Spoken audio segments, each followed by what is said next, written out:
صاحب نے اٹھ کے تقریر کی اور یہی ایشو جو چل رہا تھا ای سی ایل کا کہ پہلے جو ہے عدالت نے ان کا نام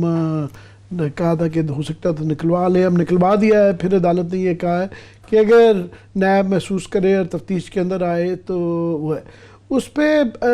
بلاول کا اس لیے افسوس ہوتا ہے کہ یہ ایک امید تھی کہ یہ پیپلز پارٹی ہے کہ ماضی کی بہت بڑی پارٹی رہی ہوئی ہے، اس کی جمہوریت کے لیے، انسانی اقدار کے لیے پاکستان میں بہت زیادہ سٹرگل رہی ہوئی ہے۔ تو آصف زرداری صاحب نے اتنا مایوس کیا تھا کہ ایک بہت بڑا طبقہ تھا، حالانکہ نظر آتا تھا کہ وہ ان کے جب آئیں گے تو پاؤں جکڑے ہوں گے، اور پھر بھی تھی کہ شاید یہ اپنے والد سے علیحدہ کوئی سیاست کریں۔ تو آج انہوں نے تقریر کی تو بار بار گھوم پھر کے جو ان کا ایمفسس تھا، جو زور لگا رہے تھے وہ یہ تھا کہ اخلاقی پہلو پہ کہ دیکھیں جناب ای سی ایل پہ ڈال دیا، اور انسانی اقدار ہوتی ہیں اور انسانی حقوق کوئی چیز ہوتی ہے اور اخلاقی حقوق کوئی چیز ہوتی ہے، بار بار گھوم پھر کے۔ بات یہ ہے کہ یہ جو ہم پہلے ہی کہتے تھے کہ جو ہی آصف زرداری صاحب کو زندگی میں پہلی دفعہ اپنے گوشوارے دینے پڑے اور یہ بلاول صاحب کو بھی دینے تھے، پھنس جائیں گے۔ وہی ہوا کہ وہ اب گئے ہیں پھنس،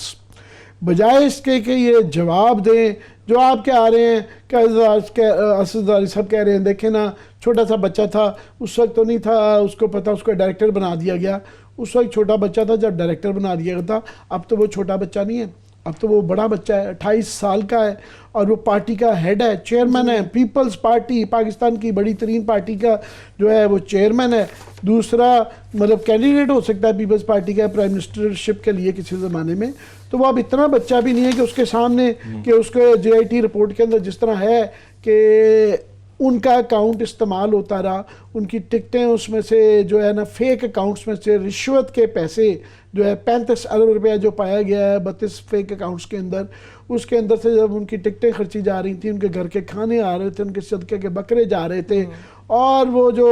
آئیکن ٹاور کی زمین سرکاری دی جا رہی تھی اور اس کے ذریعے 10 ارب روپے آ رہا تھا، یہ ان کے شیئرڈ اکاؤنٹس میں آتے رہے ہیں۔ تو I'm sure انہوں نے پڑھی ہوئی ہے، اگر نہیں پڑھی ہوئی تو بھی اس سے زیادہ بری بات ہے۔ تو وہ پہلے اپنے یہ جواب دیں، اس کو